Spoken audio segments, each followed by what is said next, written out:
നിങ്ങളാണ് കുട്ടികളോടൊപ്പം ജീവിക്കുന്നത്. അപ്പോൾ നിങ്ങൾക്കാണ് ഏറ്റവും ആവശ്യക്കാരാരാണെന്ന് അറിയാൻ സാധിക്കുന്നത്.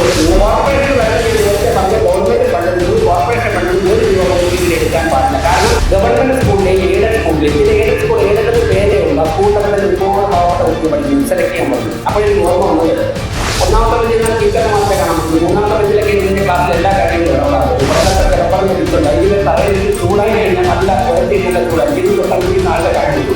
അച്ഛൻ ജോലിയില്ല, അമ്മയ്ക്ക് ഇല്ല, അച്ഛൻ മരണപ്പെട്ടു, അമ്മയില്ല, അല്ലെങ്കിൽ അച്ഛൻ വീട്ടിൽ മദ്യപിക്കും, പൈസ ഉണ്ടാവില്ല. അപ്പോൾ നമ്മുടെ കൂടെയുള്ളവർക്ക് തന്നെ വാഴയുടെ ഇല വെട്ടിയിട്ട് ആ ഇല പിടിച്ചുകൊണ്ടാണ് വീട്ടിലേക്ക് പോകുന്നത്. ഈ പദ്ധതി അവർ മുന്നോട്ട് പോകുമ്പോൾ 5000 വ്യക്തികളുടെ മനസ്സിലുണ്ടാകുന്ന അത് കഴിഞ്ഞിട്ട് ഇപ്പോൾ നിരവധി തിരുവനന്തപുരം തിരുവനന്തപുരം നഗരത്തിൽ പഠിക്കുന്ന പക്ഷേ മുഴുവൻ കുട്ടികൾക്ക് നമ്മുടെ ഉത്തരത്തിൽ ഒരു കൈത്താങ്ങ് ആവാൻ സാധിച്ചു കഴിഞ്ഞാൽ അവർക്ക് ഒരു പുതിയ കാഴ്ചപ്പാട് കൊണ്ടുവച്ചു.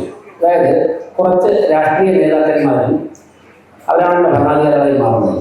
കുറച്ച് ജീവനക്കാരും ചേർന്ന് നിന്നുകൊണ്ട് ഒരു കോർപ്പറേഷൻ്റെ 5 വർഷത്തെ എല്ലാ പ്രവർത്തനങ്ങളും എങ്ങനെ പോകണം, എങ്ങനെ ആയിരിക്കണം എന്ന് ഡിസൈൻ ചെയ്ത് വരുന്ന ഒരു പരമ്പരാഗത രീതിയിൽ നിന്ന് മാറി നിന്നുകൊണ്ട് ഓരോ മേഖലയിലുമുള്ള വിദഗ്ധരുമായ അഭിപ്രായങ്ങൾ പങ്കുവച്ചുകൊണ്ട് അവരുടെ അഭിപ്രായം സ്വീകരിച്ചുകൊണ്ട് മുന്നോട്ട് പോവുക.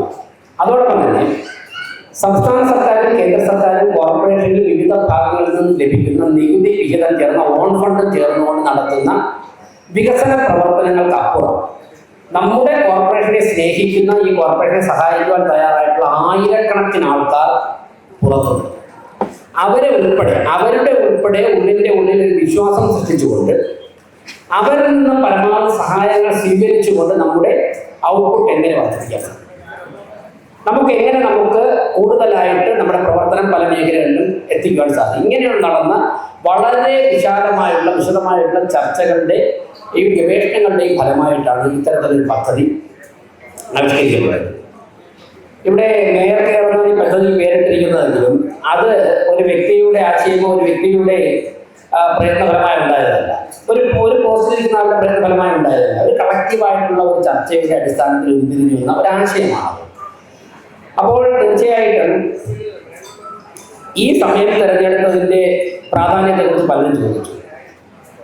വളരെ നേരത്തെ തന്നെ ഈ ഭരണസമിതി പറഞ്ഞു 2047 ആകുമ്പോഴേക്കും ലോകത്തിന് നേതൃത്വം കൊടുക്കുന്നത് ഭാരതമായിരിക്കണം എന്നൊരു കാഴ്ചപ്പാട് വെച്ചുകൊണ്ടാണ് ബഹുമാനപ്പെട്ട നരേന്ദ്രമോദിയുടെ നേതൃത്വത്തിൽ നമ്മുടെ രാജ്യത്തെ ഗവൺമെന്റ് മുന്നോട്ട് പോകുന്നത്. അത് 2014 ഈ ഗവൺമെന്റ് അധികാരത്തിൽ വന്നതിന് ശേഷം ഓരോ നിമിഷവും നടത്തിയ പ്രവർത്തനങ്ങൾ. ആദ്യം രാജ്യത്തെമ്പാടും ശൗചാലയങ്ങൾ, സ്കൂളുകളിൽ പഠിക്കുന്ന കുട്ടികൾക്ക്, പ്രത്യേകിച്ച് പെൺകുട്ടികൾക്ക് അവരുടെ ആരോഗ്യ സംരക്ഷണത്തിന് വേണ്ടി സ്കൂളുകളിൽ വൃത്തിയുള്ള ടോയ്ലറ്റുകൾ നിർമ്മിക്കുക.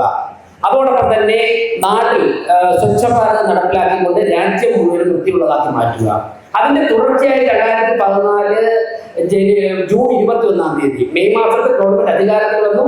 ജൂൺ 21 തന്നെ ഇന്റർനാഷണൽ യോഗാ ദിനമായിട്ട് പ്രഖ്യാപിച്ചുകൊണ്ട് അത് ആചരിക്കുക. അങ്ങനെ ഓരോ മേഖലയിലും ഈ രാജ്യത്തെ ജനതയുടെ ആരോഗ്യവും അറിവും വർദ്ധിപ്പിക്കുക എന്നുള്ള നിലപാടോടുകൂടി ഒരു ഗവൺമെന്റ് 2014 മുതൽ 2026 വരെ എത്തിയപ്പോഴേക്കും നമ്മുടെ രാജ്യം സാമ്പത്തികമായും സൈനികമായും പ്രതിരോധ രംഗത്തും ശാസ്ത്രസാങ്കേതിക രംഗത്തും ബഹിരാകാശ ഗവേഷണ രംഗത്തും ആരോഗ്യ രംഗത്തും ഉൾപ്പെടെ വിദേശ നയ രംഗത്തുൾപ്പെടെ തീർച്ചയായിട്ടും ഭാരതത്തിന്റെ സ്ഥാനം നിന്ന് ഓരോന്നോരോന്നായിട്ട് മുകളിലേക്ക് പോയിക്കൊണ്ടിരിക്കുകയാണ്. അവിടെയാണ് തിരുവനന്തപുരം കോർപ്പറേഷൻ ഈ പദ്ധതി നടപ്പിലാക്കുവാൻ വേണ്ടി ഈ സ്കൂൾ തുറപ്പ് ദിവസങ്ങൾ, പുതിയ അധ്യയന വർഷത്തിന്റെ ദിനങ്ങൾ പ്രയോജനപ്പെടുത്തിയതിന്റെ പ്രാധാന്യം. ഇപ്പോൾ 1ാം ക്ലാസ് മുതൽ മുകളിലേക്കുള്ള കുട്ടികൾക്കാണ് ഒരു സഹായം കോർപ്പറേഷൻ നൽകുന്നത്. അതായത് ഒരു 15-16 വയസ്സ്, 5 വയസ്സിനും 16 വയസ്സിനും ഇടയ്ക്കുള്ള കുട്ടികൾക്കാണ് ഈ സഹായം നൽകുന്നത്.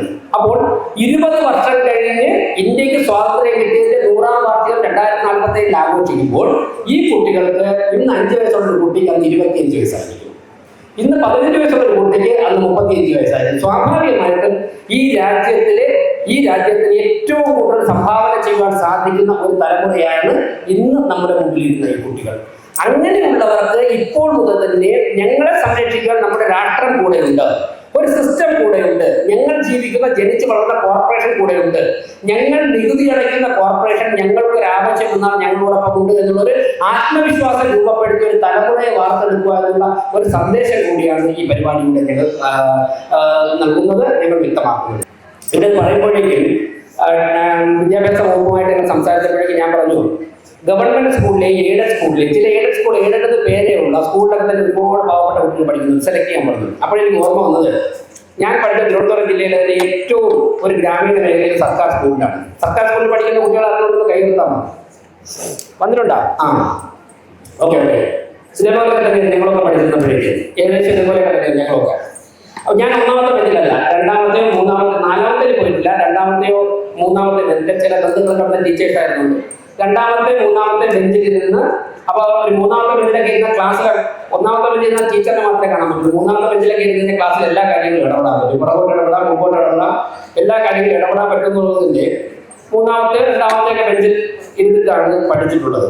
മഴ വരുമ്പോഴേക്കും എനിക്കറിയാം സ്കൂള് തുറന്ന് നമ്മൾ ബുക്കും ബാഗൊക്കെ അതിനകത്തുള്ള എല്ലാ കാര്യങ്ങളും നേരത്തെ ചെറുപ്പത്തിൽ പറഞ്ഞ ബെഞ്ച് ആടുന്ന ബെഞ്ച് ഉണ്ടാകും. അപ്പോൾ ടീച്ചർ ചോദ്യം ചോദിച്ചിട്ട് മറ്റേ ആൾ ഇരിക്കുമ്പോൾ ബെഞ്ചിന് അങ്ങോട്ട് നിൽക്കും, അപ്പോൾ അയാളുടെ കാല് ബെഞ്ചിൻ്റെ ഇടയിലാവും. ഇങ്ങനെയുള്ള എല്ലാ കലാപരിപാടികളും ഒന്നാം ക്ലാസ്സിൽ രണ്ടാം ക്ലാസ്സിൽ തറയിലിരുന്ന് പഠിക്കുമ്പോഴേക്കും ഒരു റബ്ബർ എസ്റ്റേറ്റിൻ്റെയൊക്കെ നടുക്കായിരുന്നു നിങ്ങളുടെ സ്കൂൾ. അവിടെ റബ്ബർ ചൂടുകാലത്തൊക്കെ റബ്ബറിൻ്റെ എടുത്തുണ്ട്. ഇതിനെ തറയിലിട്ട് ചൂടായി കഴിഞ്ഞാൽ നല്ല ഉരച്ച് നല്ല ചൂടായി, ഇത് തൊട്ടടുത്ത് നല്ല കാര്യം ചൂടും.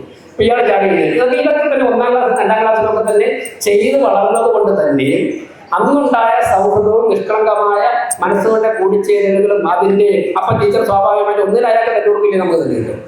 ഇങ്ങനെയുള്ള ഒരുപാട് അനുഭവങ്ങൾ ജീവിതത്തിൽ നേരിട്ടിട്ടുള്ളത് കൊണ്ട് തന്നെ സാധാരണ സർക്കാർ സ്കൂളിൽ പഠിക്കുന്നതിന് സൗന്ദര്യം പറയാം. അതോടൊപ്പം തന്നെ കണ്ടിട്ടുള്ളത്, നമ്മളിപ്പോൾ സ്കൂളിൽ ഞങ്ങൾക്ക് 40-45 ഉണ്ടായിരുന്നത് ഉണ്ടെങ്കിൽ ഒരു 10-15 പേരെങ്കിലും സാമ്പത്തികമായി ഏറ്റവും പിന്നോക്കം നിൽക്കുന്ന വിഭാഗം വ്യത്യസ്തമായ കാരണങ്ങൾ കൊണ്ടാണ്. അച്ഛന് ജോലിയില്ല, അമ്മയ്ക്ക് ജോലിയില്ല, അച്ഛൻ മരണപ്പെട്ട അമ്മയില്ല, അല്ലെങ്കിൽ അച്ഛൻ വീട്ടിൽ മദ്യപിക്കും, പൈസ ഉണ്ടാവില്ല. അപ്പൊ ഇവരൊക്കെ സ്കൂളിൽ വരുമ്പോൾ നമ്മളൊക്കെ കേട്ടിട്ടുള്ളത് പോലെ ഇവർക്ക് ബാഗ് കാണില്ല, ചിലർക്ക് കൂടെ കാണില്ല, ചിലർ ഉച്ചയ്ക്ക് ഭക്ഷണം കഴിക്കില്ല. അപ്പം ഇപ്പോൾ ജൂൺ 1-ാം തീയതി ആകുമ്പോൾ ഇപ്പോഴത്തെ പോലെ അല്ല, അന്ന് ജൂൺ 1-ാം തീയതി രാവിലെ മഴ പെയ്തിരിക്കും, മഴ ഒരു ദിവസം പെയ്തില്ലെങ്കിൽ പെയ്യും. പലർക്കും കൂടെ കാണില്ല. ഈ വാഴയുടെ ഇലയൊക്കെ വെട്ടിയിട്ട്, നമ്മളെ കൂടെയുള്ളവരൊക്കെ തന്നെ വാഴയുടെ ഇല വെട്ടിയിട്ട് ആ ഇല പിടിച്ചുകൊണ്ടാണ് വീട്ടിലേക്ക് പോകുന്നത്. ചിലർക്ക് വീട്ടിൽ പനി പിടിക്കും, ചിലർ കുറെ കഴിയുമ്പോൾ റെസിസ്റ്റൻസ് പവർ ഉണ്ടാവും. കുറച്ച് ദിവസം നനയുമ്പോൾ സ്വാഭാവികമായിട്ട് പിന്നെ ജലദോഷമൊക്കെ മാറും. എനിക്കൊക്കെ കുട ഉണ്ടെങ്കിൽ നമ്മൾ ആ കുട എടുക്കാതെ പോയിട്ട് ഇവരുടെ കൂടെ തന്നെ വാഴയിലും അല്ലെങ്കിൽ നനഞ്ഞുകൊണ്ടൊക്കെ വരുന്നുണ്ടായിരുന്നു. അവിടെ നിന്നാണ് പൊതുപ്രവർത്തനവും വിദ്യാർത്ഥി സംഘടനാ പ്രവർത്തനവും നടത്തുവാനുള്ള ഒരു ആവേശം ഉൾക്കൊണ്ടത്. പക്ഷേ അന്ന് മനസ്സിൽ പതിഞ്ഞു പോയ ഈ ബാഗും ബുക്കും ഇല്ലാതെ വരുന്ന, ടിഫിൻ ബോക്സ് ഇല്ലാതെ വരുന്ന ഇങ്ങനെയൊക്കെ ഉള്ളവരുടെയൊക്കെ തന്നെ ഒരു വേദന അന്ന് ഉള്ളിൻ്റെ ഉള്ളിൽ നേരിട്ട് കണ്ടപ്പോഴേക്കും നമുക്ക് ഒരു ഉത്തരവാദിത്തം ലഭിച്ചാൽ, അധികാരം ഒരു അവസരം ലഭിച്ചാൽ പരമാവധി അത്തരത്തിലുള്ള ജനതയെ സഹായിക്കുക എന്നുള്ള ഒരു ആഗ്രഹത്തിന്റെ പേരിലാണ് നമ്മളിതൊക്കെ തന്നെ ഇങ്ങനൊരു പദ്ധതി ആവിഷ്കരിച്ചത്. ഈ പദ്ധതിയെക്കുറിച്ചുള്ള ചർച്ച തുടങ്ങിയപ്പോൾ തന്നെ ഒരു കാര്യം നമ്മൾ തീരുമാനിച്ചിട്ടുണ്ട്. കോർപ്പറേഷന്റെ ഫണ്ടിൽ നിന്നും, കോർപ്പറേഷൻ വരുന്ന ഞാൻ നേരത്തെ പറഞ്ഞ ഗവൺമെന്റ് ഫണ്ടിൽ നിന്നും കോർപ്പറേഷൻ ഫണ്ടിൽ നിന്നും 1 രൂപ പോലും ഇതിന് എടുക്കാൻ പാടില്ല. കാരണം അങ്ങനെ പണമെടുത്ത് നടത്താൻ വളരെ എളുപ്പമാണ്. മേയർ ഒന്ന് തീരുമാനിച്ചു കഴിഞ്ഞാൽ, ഒരു ടീം തീരുമാനിച്ചു കഴിഞ്ഞാൽ കോർപ്പറേഷന്റെ ഓൺ ഫണ്ടിൽ നിന്ന് എത്ര പൈസ ഇതൊക്കെ വാങ്ങിക്കാം. അങ്ങനെ വാങ്ങുമ്പോൾ നാട്ടിൽ റോഡ് ടാർ ചെയ്യാനുള്ള, കെട്ടിടങ്ങൾ കെട്ടുവാനുള്ള, മറ്റുള്ള പ്രവർത്തനങ്ങളുടെ പണമാണ് അവിടെ കുറയുന്നത്. അതുകൊണ്ട് അതിൽ നിന്നും പണം എടുക്കാതെ നമ്മെ സഹായിക്കാൻ തയ്യാറുള്ള നിരവധി ബാങ്കുകൾ നമ്മളെ സഹായിക്കാൻ തയ്യാറുണ്ട്, നിരവധി വ്യക്തികൾ തയ്യാറുണ്ട്. അവരിൽ നിന്നും സഹായങ്ങൾ സ്വീകരിച്ചുകൊണ്ട്, ക്യാഷായിട്ട് സ്വീകരിക്കാതെ ഇപ്പോൾ നമ്മൾ നടത്തുന്ന മേയർ കേരള പദ്ധതിയിലൂടെ കുട്ടികൾക്ക് ബാഗും ബുക്കും ഒക്കെയാണ്.